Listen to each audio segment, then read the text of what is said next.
Qual a importância do modelo dos 12? Hoje, fazer parte de um M12 e estar na visão celular é um privilégio. Ser modelo fala do líder libertador, que sabe administrar e que aprendeu a trabalhar em equipe, entendendo que não se conquista nada sozinho e sabe a importância de cada um na equipe. O M12 gera líderes conscientes que por trás deles terá sempre uma equipe em funcionamento. Então, se a gente for ler Números capítulo 13, do 1 ao 16, ali já existia uma equipe de 12. Tá? Esse modelo de 12, ele não é só o modelo de Jesus, é um modelo que ele já vem se repetindo ao longo da história bíblica, né? Salomão tinha 12 príncipes, né? Moisés enviou 12 espias para espiar a terra prometida. Josué, quando atravessou o Rio Jordão, recolheu 12 pedras, né? No meio do Rio Jordão, na travessia do Rio Jordão, que representava as 12 tribos de Israel, né? O muro de Jerusalém tem 12 pedras preciosas, né? Elias reparou o altar de Deus que estava em ruínas com 12 pedras. Por que 12? Porque representavam as 12 tribos de Israel. Então o número 12 ele se repete constantemente na Bíblia. Por quê? Porque 12 fala de governo. É um número perfeito, é um número completo, né? A gente costuma dizer aqui que o número da perfeição é o 7, né? Mas biblicamente o número da perfeição não é o 7. Biblicamente o número da perfeição é o 12. Né? É constatado que é o melhor número para se trabalhar numa sala de aula. Hoje tem sala de aula com 20 alunos, 30 alunos, 40 alunos, eu não sei, né? Dependendo da turma, né? Mas o ideal é que fosse 12, nessa média. Uma turma, por exemplo, com muitos alunos, o professor não consegue dar atenção para todos os alunos. Consegue dar, mas uma atenção superficial. Quanto menos aluno, mais atenção o professor pode dar para os alunos. Que nem aqui, nós estamos só em 3 aqui hoje. Eu posso dar toda a atenção para vocês. Só tem 3. Mas se tivesse 40, já dificulta. Né? Então, 12 é o número perfeito. Os 12, então, descritos aqui em Números 13, 1 a 16, né? Como príncipes no livro de Números, eram nobres, poderosos, guias de multidões, homens de destaque nas tribos. Eram agentes influenciadores através de seus comandos e atitudes. Só fará história a equipe que se mantiver fiel e sair da rota do isolamento, como aconteceu com Josué e Caleb. A geração conquistadora. Podemos, como equipe, ser iguais a esses 2 conquistadores que entraram para a história. Precisamos ser exemplo como aqueles que são referenciais e que são comprometidos. Os outros 10 espias da equipe de Moisés que trouxeram um relatório errado foram esquecidos, ou, quando lembrados, a lembrança é feita de forma irrelevante. A verdade é que incrédulo, gente com mente negativa, gente incrédula, que não acredita na conquista do território, ela acaba caindo no esquecimento, né? Porque nós, amados, nós somos conhecidos como o povo da fé. Então é inadmissível que o povo da fé não tenha fé. Né? Então por isso que a Bíblia fala tanto de Josué e Caleb, mas não fala dos outros 10 espias. Moisés mandou 12. Né? Moisés enviou 12 espias para espiar a terra prometida. Mas os 12 voltaram trazendo um relatório. E qual era o relatório? 10 disseram que a terra tinha gigantes, que era uma terra que manda leite e mel, mas só que tinha gigantes, eram os Enaquins, né? Eram homens poderosos e que eles eram mais fortes do que eles, e que certamente eles iam sucumbir diante dos gigantes, né? Mas Josué e Caleb mandou todo mundo ficar quieto e disse, não é bem assim, né? Deus é que está com a gente, né? E se Deus é por nós, quem será contra nós, né? Mas ainda assim, naquela ocasião, né, a maioria ainda acabou sobressaindo sobre Josué e Caleb. Infelizmente, né, às vezes a maioria tem esse poder de influência, mas os incrédulos geralmente são esquecidos, né? Os incrédulos são esquecidos, ao passo que os corajosos e crédulos, esses são lembrados. Então, que Deus nos dê, né, nas nossas equipes, né, para aqueles que sonham em seguir o exemplo de Jesus, pessoas crentes, que acreditam, né, que acreditam no Brasil melhor, que acreditam numa transformação do mundo, embora a Bíblia diz, né, tenha textos que dá a entender que vai ficar pior, mas eu não posso perder a esperança, eu não posso perder a fé, né? Vai ficar pior? Pode que fique pior, mas eu tenho poder, essa palavra aqui tem poder para transformar todas as coisas. Então, enquanto eu estiver vivo nessa terra, eu tenho que usar a minha boca para profetizar bênção, para profetizar cura, milagres, sinais, prodígios e transformar o mundo ao meu redor, né? Agora, se eu ficar de braço cruzado, né? De vez em quando eu vou aí, eu sou convidado para pregar em alguns lugares, eu escuto, né, os pastores dizer, porque o mundo vai ficar só pior, só vai ficar pior, só vai ficar pior. Se eu começar a usar a minha boca para dizer que só vai ficar pior mesmo. Né? Se pegar uma pessoa que já está com o nível bem baixo, vai acabar de matar. A Bíblia diz, né, que nos últimos dias os homens serão amantes de si mesmos, gananciosos, desobedientes a pai e mãe, ingratos, irreconciliáveis, né, sem afeição de si, cruéis, né, mais amigos dos prazeres do que amigos da carne. Eu já sei que eu estou vivendo esse tempo. Está escancarado. Agora, eu continuar usando a minha boca para dizer que isso vai acontecer e que vai ficar pior, eu estou contribuindo alguma coisa para melhorar esse mundo? Está escrito que aquilo ali vai acontecer, mas esquece e vamos usar a boca para profetizar a bênção e vamos para cima, e vamos para cima do gigante, que Deus está com nós, e os gigantes vão cair um por um, em nome de Jesus. Amém? É assim que eu tenho que crer, até o fim. E principalmente nós que somos brasileiros, né, que temos diversas profecias que foram liberadas de profetas de tudo que é lugar do mundo sobre o nosso país, que o nosso país é celeiro de avivamento, que há promessas sobre o nosso país. Então, mais do que nunca, nós como brasileiros, nós temos que ser crente do reteté, nós temos que crer mais do que qualquer outro povo da terra, que é uma promessa sobre o nosso país, né? Eu falava sobre isso num culto que eu preguei domingo de manhã. Foi um brasileiro chamado Oswaldo Aranha que desempatou lá no ano que as organizações das Nações Unidas votaram, né, sobre a nação de Israel, através de um voto de um brasileiro, que Israel foi constituído nação, né? E o que a Bíblia diz? Que serão abençoados aqueles que abençoarem Israel. Então, se um brasileiro foi usado por Deus para abençoar Israel, então agora há uma promessa sobre a nossa vida, né? A descendência de Abraão, nós abençoamos a descendência de Abraão, então agora vem bênção sobre nós. E eu creio que tem bênção sobre o Brasil. Agora, quem não crê, quem não acredita, aí não vai poder receber. Como é que eu vou receber se eu não creio? Mas eu creio. Amém? Tem mais alguém aqui que crê? Aleluia! Temos que crer, amado. Temos que crer no melhor, né? A Bíblia diz, se quiserdes e me ouvirdes, vocês vão comer o melhor dessa terra. Então eu creio que Deus tem vida com abundância, Deus tem bênção para todos nós, né? É uma medida sacudida, recalcada, transbordante, é o que Deus tem para nós. Então, item 3, gerando uma liderança modelo. Gerando uma liderança modelo. Gerar um líder fala de um território a ser conquistado. Isso exige estratégias e clareza na mente dos que estão envolvidos nesse processo. Então, gerar um líder fala de um território a ser conquistado, né? O primeiro território que tem que ser conquistado são as almas, né?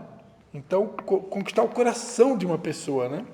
Então, isso exige estratégias e clareza na mente dos que estão envolvidos nesse processo, pois algumas dificuldades serão enfrentadas, tais como o medo e a falta de compromisso. Para gerar um líder de M12, ou no modelo dos 12, é necessário saber tratá-lo, tendo a consciência de que tudo o que falarmos terá um peso muito grande em sua vida. Podemos atrair ou afastar nossos discípulos, líderes. Tudo dependerá da nossa boca. Olha a boca aí, né? Olha a boca aí de novo. Tudo é a boca, né? Deus já falou no começo já. Antes de começar a aula, a gente já estava falando sobre o poder da boca, né? Tudo que as pessoas mais querem é ser amadas. Guarda bem isso aí. Tem aqui que gosta de ser amado? Tudo que as pessoas mais querem é ser amadas. E como líderes, devemos isso a elas. A palavra de Deus diz em Romanos 13:8, né? A ninguém deveis nada, exceto o amor. Então, eu não posso dever nada para ninguém, exceto o amor, né? Porque o amor, a gente nunca vai conseguir suprir toda a expectativa de amor que as pessoas têm da gente, né? Mas a verdade é que Deus espera que a gente ame o nosso próximo, porque isso é mandamento, né? Amarás o Senhor teu Deus com toda a tua força, de toda a tua alma, com todo o teu entendimento, e ao teu próximo como a si mesmo. Há pessoas que estão sendo abortadas e que necessitam da ajuda de um líder com uma unção específica para ajudá-las a nascer. Então tem muita gente sendo abortada, gente que não consegue romper, está travada, né? Está presa, precisa ser desatada. E quem que Deus vai fazer? Quem que Deus vai usar para fazer isso? Líderes cheios de amor, cheios de unção, né? Com uma unção específica para realizar esse procedimento. Só um líder de êxito que possua frutos, caráter irrepreensível, que supra as necessidades de sua casa e dê bom testemunho, conquistará esse novo território. Fomos chamados nesse M12 para dar a cobertura necessária aos nossos discípulos, abençoando-os, motivando-os com palavras de ânimo e ajudando-os a enfrentar qualquer nível de adversidade que se levante para paralisar as suas ações no reino de Deus, ou até mesmo retaliações do inimigo frente às suas conquistas. A equipe do M12, ou no modelo dos 12, sempre deverá encontrar no líder modelo a referência, o respaldo, um estilo de vida a ser seguido. Então, lembrando que para se formar uma equipe de 12, para se formar uma liderança no modelo dos 12, tudo começa com o líder. O líder, primeiramente, ele tem que ser o modelo. O líder tem que ser a referência. Não adianta que, se eu sou um péssimo testemunho, se eu sou uma pessoa que não vivo aquilo que eu prego, se eu sou uma pessoa que tem um mau testemunho na praça, não sou um bom marido, não sou um bom pai, entendeu? E aí eu vou querer como formar uma equipe de 12? Vai ficar difícil, né? Então, eu quero formar uma equipe modelo? Quero? Amém. Glória a Deus. É o que Jesus mais quer. Que a gente possa fazer o mesmo que Jesus fez, né? Reproduzir o modelo de Jesus. Assim como Jesus formou uma equipe de 12 e alcançou o mundo, Deus quer que eu faça o mesmo. Mas eu, em primeiro lugar, eu vou precisar ser o modelo. E tudo aquilo que a Bíblia ensina, eu vou precisar aplicar na minha vida para que depois eu possa reproduzir. Porque as pessoas, na minha equipe, né? Porque as pessoas não aprendem necessariamente por palavras, elas aprendem por exemplos. Então, tudo aquilo que eu falo, eu tenho que procurar viver o exemplo. É fácil? Se fosse fácil, né? O mundo já estava salvo para Jesus, né? Todo mundo já era cristão, né? Mas Jesus disse, né, que é estreito o caminho, né? É apertado. Mas vamos para cima. Então, vamos lá. Algumas coisas que eu vou precisar nessa minha tarefa de gerar uma liderança modelo. Número 1, sabedoria. O líder modelo treinado na obediência torna-se sábio para o bem e simples para o mal, né? A palavra de Deus diz ser excelente no que é bom e inocente no que é mal, né? E em breve o Deus de paz esmagará Satanás diante dos nossos pés. Romanos 16:19. Ele exerce a obediência e tem respaldo para exigi-la, né? Então, o líder modelo, ele exerce a obediência, e porque ele é uma pessoa obediente a Deus, ele é obediente às autoridades, então agora ele tem respaldo para exigir dos outros, por causa do seu bom testemunho. O líder modelo busca sabedoria no falar, no agir com seus discípulos e principalmente na resolução e no julgamento de cada problema. Né? Diante de um problema, diante de um obstáculo, diante de um abacaxi, de um pepino, o que a gente faz? Senhor, me dá sabedoria. Inclusive, Senhor, me dá sabedoria para algumas coisas que eu preciso decidir ainda hoje à noite. Em nome de Jesus, alguém diz amém? Amém. Amém. Assim sendo, seus discípulos sentir-se-ão seguros com um líder modelo que sabe o que diz e o que faz. Os nossos discípulos vão se sentir seguros se eles perceberem que a gente sabe o que diz e sabe o que está fazendo, né? Sabe o que eu estou dizendo, o que eu estou fazendo, para onde eu estou indo. Né? Eu não sou uma pessoa perdida, que não sabe para onde vai, não. Eu tenho um propósito de vida, eu tenho um foco, eu tenho uma missão, eu sei o que eu estou fazendo, eu sei o que eu quero, eu sei para onde estou indo. E isso traz segurança para as pessoas, ok? Número 2, entendimento. Quando o discípulo é obediente, ele tem entendimento acerca do que acontece à sua volta, porque a obediência o faz ter um só coração com o líder. Ele aprende a viver as nuances do ministério, alegrando-se com o que está acontecendo. Formação. Como modelo, o líder buscará na palavra ser referencial em obediência como Jesus, para que os outros também possam aprender através do seu testemunho de vida. Também saberá que há uma grande nuvem de testemunhas que o seguem e que esperam a manifestação da vida de Deus em sua vida, para que assim possam imitá-lo em santidade e fidelidade. Torna-se, então, a forma que forma. Então, o líder modelo, ele é a forma que forma. Lembrando, né, que o maior modelo de todos nós sempre vai ser o modelo a ser seguido a Jesus. Né? Não tem outro modelo maior para ser seguido. Jesus é o modelo. Agora, nós como seres humanos, nós temos a necessidade de ver, de tocar, de sentir.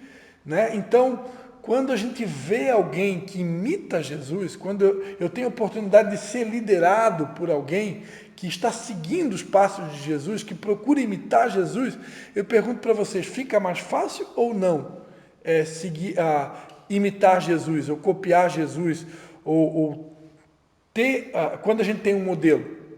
Fica ou não fica? Fica mais fácil. Né? Por quê? Porque eu tenho uma referência. E se aquela pessoa está imitando Jesus, eu posso olhar para aquela pessoa, claro, extrair as virtudes dela, observar as qualidades, e aquilo, poxa, essas qualidades Jesus também tinha. E se essa pessoa está imitando Jesus, ela consegue, eu também vou conseguir. Né? Porque às vezes para alguns de nós parece que é algo impossível, né? Algo que inatingível eu ficar parecido com Jesus. Né? Jesus era tão santo, era tão perfeito, tão né? Não tem palavras para descrever Jesus, né? E aí eu fico pensando, poxa, será que é possível eu ficar parecido com Jesus? Aí quando você vê outras pessoas que você percebe que elas são parecidas com Jesus, poxa, é possível. Se ela consegue, eu também consigo. Está dando para entender? Então é importante também que um líder, ele seja essa forma que forma, né? Alguém que realmente vive uma vida de santidade, uma vida irrepreensível, e por isso os discípulos vão querer seguir esse líder. Né? Então, bata a mão no peito e diga, é comigo mesmo. Amém? Eu tenho que ser essa forma que forma. Cobertura. A cobertura é a proteção, a segurança. Estar debaixo de uma cobertura é estar na bênção do Senhor. Não há dificuldade de se gerar uma equipe quando o líder modelo entende que necessita viver submisso, reconhecendo que tem sobre si a cobertura do Altíssimo Deus, o Pai das luzes, em quem não há sombra ou variações de dúvida. Tiago 1,17. Assim sendo, o líder dá aos discípulos aquilo que recebe da parte de Deus, não deixando-os à mercê de lobos devoradores, de raposinhas ou de mercenários, mas enfrentando com o escudo da fé os dardos inflamados do maligno. Então, lembrando que a nossa maior cobertura é o próprio Deus, né? A palavra de Deus diz no Salmo 91, que aquele que habita no esconderijo do Altíssimo, a sombra do Onipotente descansará, né? 1000 cai à minha direita, 10.000 cai à minha esquerda, e eu não sou atingido. Então, a minha maior proteção é viver escondido no esconderijo do Altíssimo. É ter uma vida de santidade, uma vida de intimidade com Deus, andar realmente no Santo dos Santos, porque esse lugar ninguém me atinge, né? Eu estou escondido, literalmente, em Deus. No entanto, também não é errado usar esse termo cobertura espiritual para se referir a uma liderança, a uma equipe, né? Ou a um ministério que está sobre a minha vida, me dando apoio, me dando instrução, me dando orientação. Também não é errado. Então, é importante eu estar primeiramente debaixo da cobertura de Deus, mas também debaixo de uma cobertura, de uma liderança que me instrui, que me orienta e que tem normalmente, que normalmente já chegou no lugar onde eu quero chegar, né? Então, normalmente é bom ter alguém sobre a minha vida que já chegou em lugares que eu ainda não cheguei. Então, isso faz a diferença. Eliseu, por exemplo, ele era discípulo de Elias, né? E Eliseu, ele queria muito a capa de Elias, né? Ele não tinha capa, né? Então, para ele poder ter a capa, ele precisou seguir Elias durante muito tempo, até o dia que Elias, então, cumpriu o ministério dele. Então, Elias subiu a Deus no redemoinho, e naquele momento ali, um pouco antes, Eliseu tinha pedido que ele queria a porção dobrada, ele queria a capa de Elias. Então, naquele momento, quando Elias subiu no redemoinho, uma carruagem de fogo separou os dois, a capa de Elias caiu sobre Eliseu, e Eliseu então recebeu o que ele tanto queria, que era a porção dobrada e o manto, né, de Elias. Então, para a gente receber a cobertura, poder receber o manto dos líderes que estão sobre a nossa vida, nós precisamos andar pertinho deles. Quanto mais perto, e eu preciso perseverar. Ok?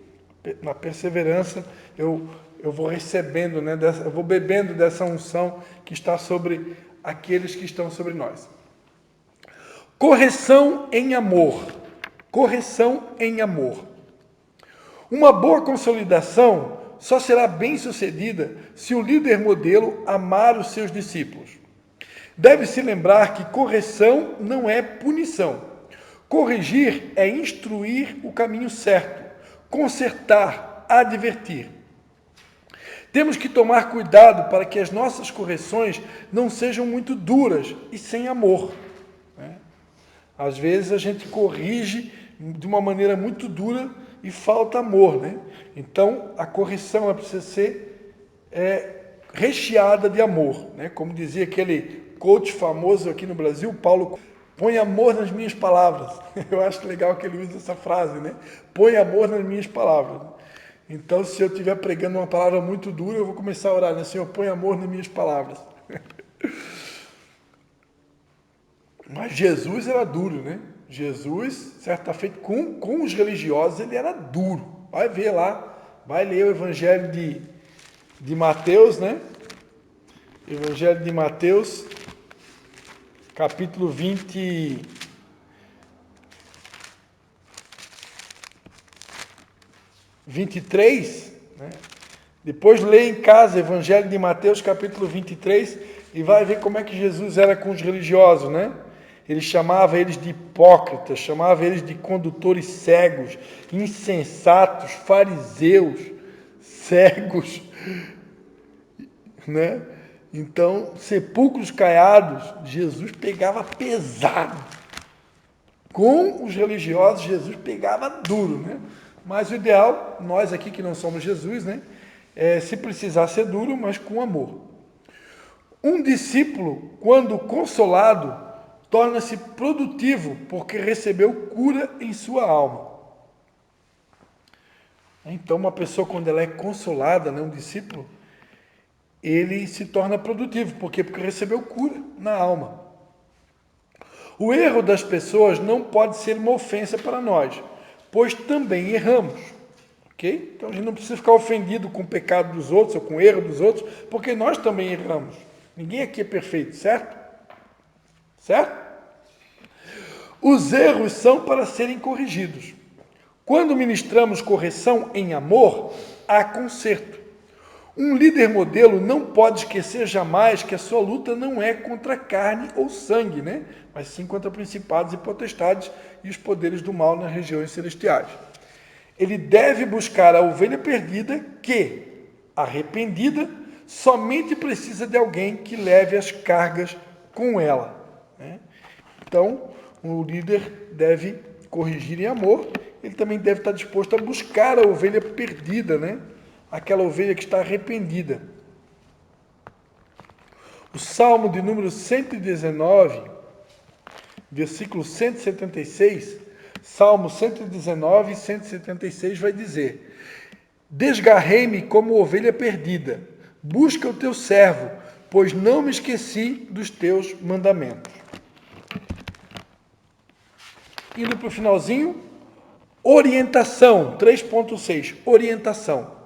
Todos nós precisamos de um líder que nos mostre o caminho correto, que nos ensine a caminhar com Jesus, para sermos abençoados.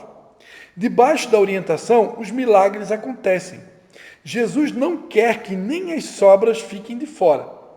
Ao realizar o milagre dos pães e dos peixes, houve uma grande multiplicação e nada se perdeu, porquanto os discípulos recolheram as sobras. Há discípulos que podemos ver como sobejo, mas eles serão levantados entre o modelo dos 12, ou entre o M12, da primeira, segunda, terceira ou quarta geração, e serão extremamente comprometidos. Claro que aqui a gente está numa cidade de interior, né? Isso aqui parece tão distante da nossa realidade, né? Falar aqui em primeira, segunda, terceira e quarta geração. Para a nossa realidade aqui hoje, que talvez tenha a primeira geração formada, parece ser uma realidade distante. Mas em cidades grandes como Manaus, né, e outras cidades, isso é uma realidade já alcançada. Lá já existe primeira geração de 12, segunda, terceira, quarta, quinta e assim vai.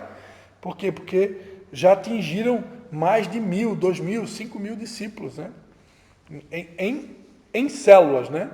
Porque realmente a visão celular, ela é multiplicadora, né? Ela faz com que, imagina, você forma uma equipe de 12, que forma mais 12, que forma mais 12.